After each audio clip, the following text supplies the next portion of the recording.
For Victor Vasarely's op art, I'm giving you two options. This option would be the easier one, I think. There's no rulers involved. That's what makes it easier. You'll have a piece of paper, like so, and you'll have a packet full of different African animals.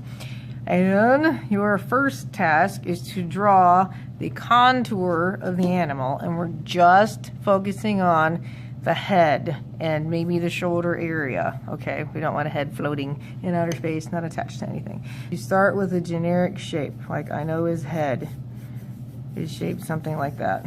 And then you can add your details to it, like add the horn coming out, add the little horn up here, show the bump for the eye, bump on the head, add his ear with the notch taken out.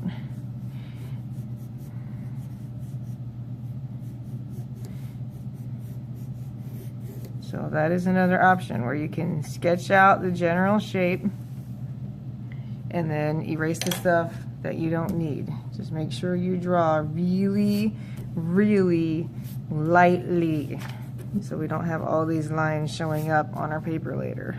Once you got your animal drawn, and it should go off the edge of the page like mine does, then we have to add our lines, which create the optical illusion. I find it easiest to start with the animal. So inside my animal, on the biggest part, I'm going to draw lines that curve, and do not get them too close together. And notice I didn't even include his eye on here because we don't have to have it. I guess I could put it in there just for kicks. Let me see how low his eye goes. There. That's all the detail I'm adding. And in some areas you may have to bump and jump over parts.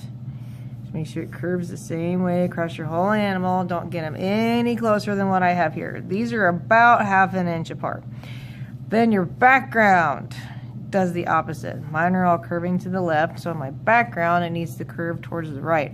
And I'm going to start by my animal. Don't start over here in the big blank space.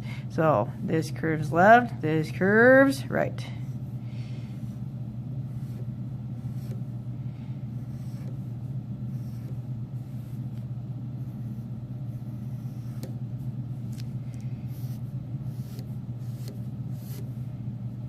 And bump and jump as needed. Just make sure it's connected to a line. I'm not putting a line here, for example, because there is no line there. That wouldn't make any sense. Then up here is where it gets a little more difficult.